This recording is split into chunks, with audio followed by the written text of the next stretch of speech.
ไว้ นี่ทุกคนแนวสำคัญเลยนี่น่ะบางคนก็มากได้สัตว์ป่าแบบหายากเลยแหละด้ามดีกับซิมี่ได้พี่น้องอันนี้มันตกกระหอกเบิดเลยบอสกระหอกกระแตมันตัวที่อันเขายังมีมันกระเตะบอสตัวสีนี่เป็นกระหอกเนาะกับสบายดีทักทายสวัสดีนะคะพี่ๆทุกคนวันนี้น้องเก๋พาพี่ๆทุกคนมาเลาะตลาดอยู่ที่ฝั่งลาวเด้อพามาเบิ่งแนวอยู่แนวกินเนาะว่าคนลาวโซหลายเพิ่นกินเกี่ยวกับหยังขายเกี่ยวกับหยังมีของป้าหรือว่าแนวกินแนวไซส์ที่แบบคือกันกับประเทศไทยอยู่บ่หรือว่าแตกต่างกันน้อยหลายสันใดเนาะทุกคนเดี๋ยวคลิปนี้น้องเก๋พามาเบิ่งพามาเลาะอยู่ที่ตลาดแรงอยู่ที่อันนี้นะเก๋พามาเลาะอยู่ที่เซโนเมืองอุทุมพรแขวงสวรรณเขตซึ่งว่าติดกับฝั่งไทยกับสิเป็นจังหวัดมุกดาหารเนาะพี่น้องเนาะเดี๋ยวไปเบิ่งน้ำเดียวเลยนี่น้องเก๋ก็ยืนอยู่หน้านี้เลยเนาะนี่เข้ามาตลาดแล้วดิทุกคนนี่เดี๋ยวพามาเบิ่งอันนี้ฤดูนี้ก็เขียดนะคะในเกียรสิเวานี่ในเกียรสิเวาไทยกับเขียดมะนาวมันบ่แม่เนาะทุกคนสัตว์ป่าของป่าอันนี้ก็เพิ่นก็เอิ้นของป่าคือกันเนาะเดี๋ยวมาดูกันนะคะจะมาลินไม้มาลินผ้านี่ค่ะ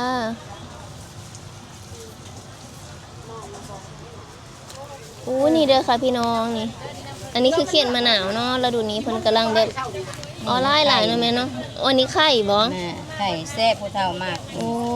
เห็นวิแม่ก็มากินได้ไหมนี่นะยุคุณมีอัน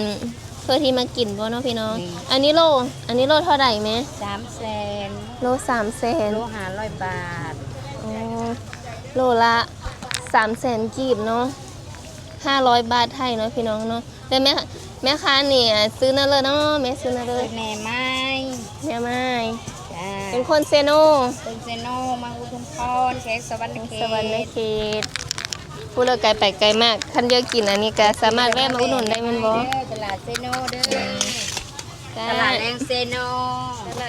นเนาะมาแวะได้เข้ามาจาก2 อัน YouTube น้องเกสาวผู้ไทยเด้อไปเยอะเข้าไปเบิ่งเข้าไปติดตามไปเบิ่งเจ้าของในเด้อบ่สาวผู้ไทยเนาะโอ้ยแม่สิพิมพ์เบิ่งเด้อมันเป็นภาษาไทยเด้อนี่ตัวนี้เฮาสิเอาตัวนี้เฮาสิเอาเนาะพี่น้องนี่เขาเห็นเฮามีเป้าหมายมาตั้งแต่แรกๆเลยได้นี่อันนี้คือกระปูแดงแกงเสื้อแกงหน่อไม้ปูแดงในไข่ปลาโตบักต้นบักเยอะๆนึงพี่น้องเอ้ยอันนี้เลอะได้บ่แม่ได้อันนี้ขายโลเท่าไหร่100,000โลละ100,000โลละ150 บาทนะคะพี่ๆเดี๋ยวน้องเกสิมาเลอะเอาประมาณสักโลกว่าเนาะแล้วก็เอาไปฝากอายน้ำไว้เสื้อแกงหน่อไม้แซ่บเลยพี่น้องมึงอันนี้รู้เลือกเอาได้เนาะ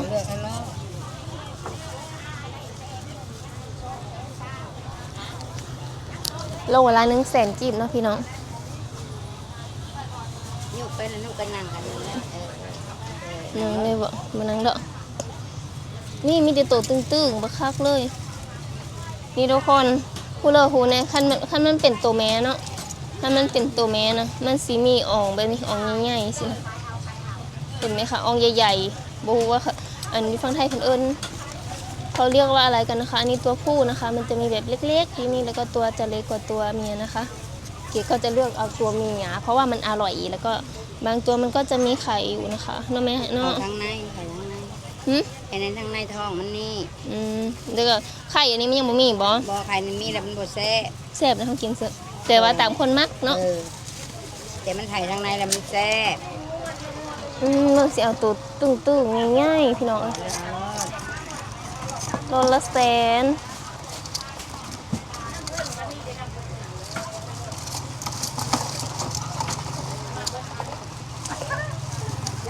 ครับลูก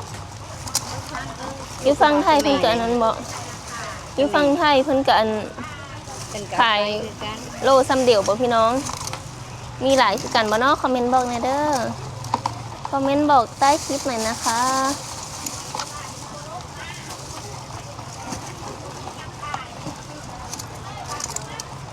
แม่ขายอยู่นี่โดนแล้วบ่มีอันกระปูแดงนี่มีทุกมื้อเลยบ่มื้อบุญมีตาม เขาผากมาทางบ้านพุ่นแหละอาจสะพอนบ่ อ๋อทางอันสะพรก็มาอันนั้นบ้านลูกได้อันสะพร บ่มันนี่แหละทางเลข10พี่แกงนุ่งแกงโจรพี่ ว้าวมาไก่เนาะ นี่ ทุกคนแล้วตอนนี้เราก็ได้มาแล้วนะคะ นี่ทุกคนค่ะเป็นกระสอบเลยค่ะว้าวมีแต่ตัวแบบไข่ตัวใหญ่ๆทั้งนั้นเลยนะอันนี้เราก็จะเก็บไว้ที่บ้านนะคะ ไว้แกงใส่หน่อไม้หรือ จะซื้อไปไว้ใน ใส่ครั้งหน้า บ้าน นะคะ ด้วยเผื่อจะแกงหน่อไม้นี่ค่ะ เราจ่ายไปแล้ว200,000 บาทใส่เงินเนาะซื้อของกินหมด200,000เนาะพี่น้องยังบ่ต้องอื่นนั่นมาเล่านี่ใส่แบบมันเป็นร้านพุ่นนะไปซื้อฮันซูนี่กันแป๊บๆกับเบิดเนาะรวยเป็นรวยใครนะคะอยากจะหาเงินแบบหาเงินล้านได้เร็วๆนะคะข้ามมาฝั่งเราวเอาตังค์มาแลกสัก2แบงค์นะคะ บวกไป ได้ล้านแน่นอน บวกไปโกง ไปค่ะ เราได้กระปูแดงเดียวเดี๋ยวเราจะไปพาพี่ๆไปชมที่ตลาดต่อนะคะว่าที่ตลาดเขาจะขายของอะไรบ้างที่เป็นของป่านะคะ บวกให้สด อ๋ออันนี้เป็นเนื้อหมูสบายดีไหมคะอุ้ยแม่ค้าเป็นตาฮักแท้ซื้อหน้าใดเด้เนาะอุ้ยไม่แม่ค้าเป็นตาฮักอยู่กลางอะแม่ค้าเป็นตาลักกี้หน้าใดเนาะซื้อสาวลักกี้ยังเฮียนอยู่บ่จบแล้วอุ้ยจบแล้วแต่คือแบบยังคล้ายๆเฮียนอยู่มปลายอยู่เลยยังเป็นตาฮักแล้วมื้อนี้ขายดีอยู่บ่พอได้อยู่ขายเยอะมาขายทุกมื้อบ่นะคะขายอีหยังแน่นี่นะว่าสิกล้วยขายอีสินงัวสินควายกระดูกแล้วก็สินแห้งมีหยังนี่สินแห้งหมูแห้งงัวตัวใหญ่อันนี้มันขายเท่าไหร่ไหมคะก็นี่บาทละ3 บาท50ก็นี่ละบาท50มาเดียว50นะพี่น้องถ้าผู้ใดท่านไปท่านมากะแวะมาอุดหนุนได้เนาะโดย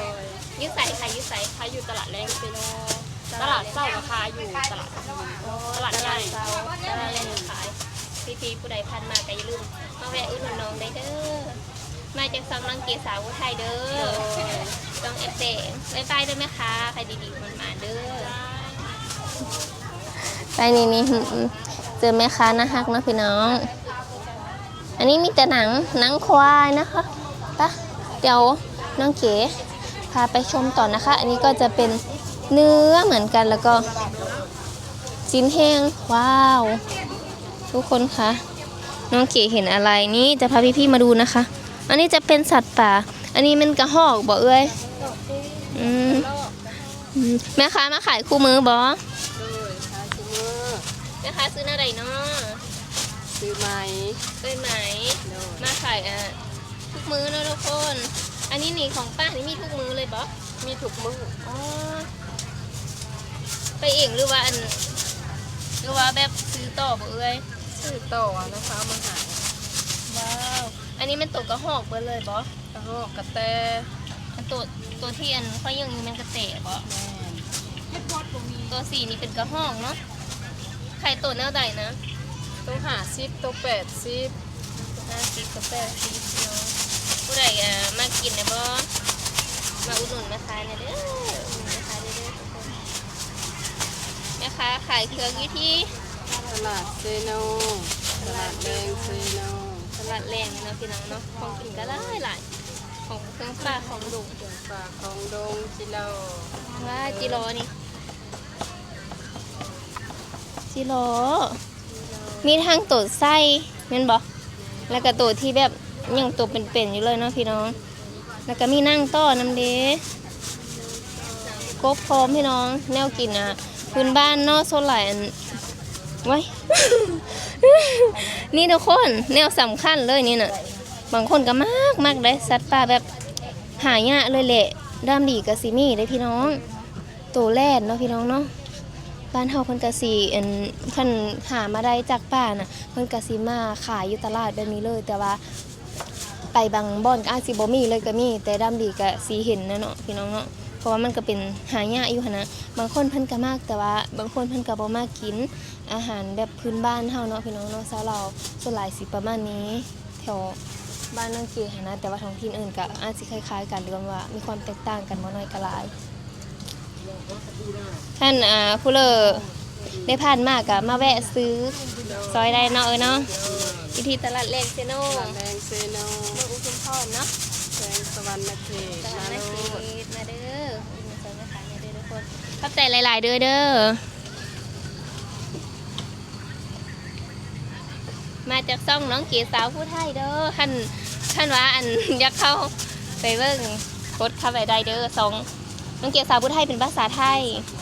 แง่เลยว้าวนี่พี่น้องอันนี้ก็มีของป่าอีกแล้วสบายดีเอ้ยมื้อนี้ได้ขายดีอยู่บ่ได้สิอ๋อเพิ่นอันนั้นเนาะทุกคนน่ะเก๋สิเว้าเองถามเพิ่นนั่นนี่ทิดคอนี่ของป้าพี่น้องนกเนาะจักบ่ฮู้ว่านกหรือมันตัวตัวเหลืองๆตัวสีเหลือง ได้บ่ได้ ๆเอ้ยแม่ค้าเพิ่นคอแหบเนาะเว้าหลายบ่ได้เจ็บคอนี่อ่ะนี่อันถ้าขอถ่ายหน่อยเด้อ สิมีสัตว์ป่ามีทั้งนกมีทั้งหนูแล้วแต่หาได้แต่ละมื้อเนาะพี่น้องเนาะกะบางคนก็มากินบางคนก็บ่มากินก็มาเลือกซื้อเลือกหาได้ตามความชอบเนาะตามความชอบความมักเลยนี่ฝั่งสองฝั่งก็สิเป็นเนื้อคือกันแล้วก็เป็นมะโบกเฮ็ดนางฟ้าก็มีพี่น้องตลาดแรงก็สิประมาณนี้เนาะยามแรงก็พอได้แต่ขั้นฝนตกนี่ก็สิยังลำบากนะเนาะพี่น้องคันมาเลาะก็เดินมาเลาะทรงแบบฝนบ่ตก นี่มันเก็บก็เคยยังเนาะต้องได้พกคันธมมาเด้อมันสิโห ได้ขายดีอยู่ป่ะแม่ ได้ดีอยู่ อ๋อมาขายคู่มือบ่แม่ซื้อหน้าใดเนาะ ทางคำปุย แม่คำปุ๋ยอ๋อแม่สิขายเครื่องอัน ค่าเป็นนี่แล้ว อันนี้เนาะประเภทต่ำมะพร้าวมะเพชร เกิดค่ากินเหมือนกัน ทำงานลิ้นหม้อลิ้นไม้พี่น้องมาเด้อมาเลิกซื้อของอยู่ของกินได้เนาะหรือว่าผู้เลิกบ่เคยกินเนาะพี่น้องสามารถมาลองชิมได้มาเลาะซื้อแล้วก็หาซาลาวเนาะเฮ็ดกับข้าวสู้กินพี่น้องนี่นะคะพี่ๆบรรยากาศรอบๆอยู่ที่ตลาดเลงเมื่อกี้นะคะเก๋ก็ซื้อกระปูหรือว่าปูแดงไปแล้วก็เห็นของป่านะคะเยอะแยะเลยค่ะจะเป็นหนูเป็นนกนะคะพี่ๆนี่ก็จะเป็นฤดูธรรมชาติเนาะกับเป็นป่าว้าวเป็นตัวแสบบักคักเลยพี่น้องอันนี้ป่าอีหยังเนาะไหมปลาขาวบ่ปลาขาวปลาครึ่งโอ้น่ะเป็นตัวแสบบักคักพวงหนึ่ง50,000กีบกับประมาณ80 บาทเนาะพวงหนึ่ง50,000เนี่ยเนาะแม่พวงหนึ่ง50,000บ่ กว้างมันหาชีพ อ๋อ50,000 80 บาทเนาะพี่น้องขายตามฤดูได้อันนี้ช่วงนี้ฝนตกกะป่ากะสิหลายเนาะขอบใจเด้อแม่เด้ออันนี้ก็สิเป็นเขตอีแล้วเขตก็หลายเนาะเขตมะนาวแม่ซื้อหน้าใดก็แม่เขาถามซื้อหน้าได้บ่ ซื้อแม่จิ๋วลูก แม่จิ๋วอ๋ออันเขตนี่เขาได้คู่มือบ่ ก็ได้มื้อนี้ ก็ได้มื้อนี้ โล แสดงว่าอันนี้ก็บ่ได้ตลอดเนาะแล้วแต่บางโซนแต่ละมื้ออันมาขายคู่มือบ่ โดย ได้ขายดีอยู่ป่ะแม่ ก็ได้ขายอยู่ อ๋อคือปังๆเด้อขายหวานๆเด้ออันนี้ก็อยู่ตลาดแรงคือเก่าเนาะตลาดแรงเซโน โล ใครมาก็มาแวะเลือกซื้อได้เด้อเข้ามาจากซองน้องเกีสาวผู้ไทยเด้อคันไม่เยอะเข้าไปเบิ่งกดไปเบิ่งได้เป็นภาษาไทยน้องเกีสาวผู้ไทยจากแอบแดงเอาใจไปเนาะทุกคนลุยโตคาโลตลาดต่อเนาะมีแต่โซนพักได้ทางนี้อันนี้ก็มีแต่โซนพักในเพิ่นขายพักขายพืชไม่น่าสนิทแต่ว่าแนวที่แบบเป็นอันเครื่องขายแบบเครื่องขายทะเลนะพี่น้องก็สิมีดำเลยนี่เนาะมันบ่คืออยู่หุ้นสิมีหลายเนาะโอ้ยามแรงๆกะอันนี้เนาะใกล้แล้วซื้อยังบ่จะได้ยังบ่เจ้า อันนี้เครื่องขายทะเลก็สิบ่หลายหารปานใดเนาะพี่น้องหา2หารนี่น่ะ อันนี้อยู่ในเขตตัวเมืองแน่คันเขตบ้านเกกาซีมีน้อยเดียวเองนะบ่มีหลายเลย คนมาเลาะตลาดกะซีบ่หลายปลาเลยยำแดงอันนี้ก็นะคะก็สิหลายอยู่คนบ่ทันอันนั้นเนาะบางคนเลิกเวกเลิกงานมากก็มาเลาะไปซื้อแนวกินมาเฮ็ดอยู่เฮิ่นก็สิประมาณนี้พี่น้องบรรยากาศรอบๆตลาดว้าวมาเลาะยำแรงมันมีของอันนั้นเนาะอาหารทะเลหอยแข้งหรือหอยข้างนะจ๊ะหอยข้างเอาหอยข้างเนาะบ่แม่นหอยแข้งสบายดีเด้อสาวแม่ค้าจนเขากองกันอันนะคะซื้ออย่างเนาะชมพู่ปลาชมพู่ปลาสวยงามคือคนเลยใช่ไหมอันนี้ขายแบบเพิงอย่างนี้ข้าวปุ้นแบบเป็นท่านเป็นอย่างครบเพิงเลยนั่นบอแม่ครับเราชมพูมาขายคู่มือเลยปะมาขายค่ะขายดีอยู่ปะไม่ได้ขายอยู่ส่วนข้าวปุ้นมีแต่อันนี้ขนมจีนเนาะเป็นภาษาไทยมีแต่เส้นสวยๆขาวๆพี่น้องขาวๆคุณแม่ค้าเฮ็ดเองสั่งได้แม่ค้าเฮ็ดเองบอแม่ที่โคงเองเฮ็ดเองเฮ็ดมือนึงจะกระซ้ำนี่นะตามที่สั่งจะเอาลงหั่นกับประมาณ3 ก็ถือว่าแต่ละมือก็มืดพุ่นเลยเนาะหรือว่ามืดบางมือกับเบิดบางมือกับเบิดอยู่เฮือนนี่พี่น้องสมพ่อขนาดจังขายดีไหมคะรถบกสวยๆขาวๆคือเขาปุ้นเลยเนาะ อันนี้อันมาจากซองน้องเกดน้องเกดสาวผู้ไทยมาจากแสงไปเขาเบิ่งตัวเองได้เด้อ ผู้บ่าวไทยสิเขาเมนหาอย่าถามเดี๋ยวน้องโสดหรือมีแฟนดิมีแฟนแล้วก็หรือโสดมีแล้วอย่างก็อันมีดังว่าเป็นว่าทุกคนหยอกเด้อเพิ่นหยอกเด้อกะขายดีๆปังๆเด้อแม่ค้าเด้อขอบใจหลายๆเด้อที่ให้สัมภาษณ์บ๊ายบายเด้อ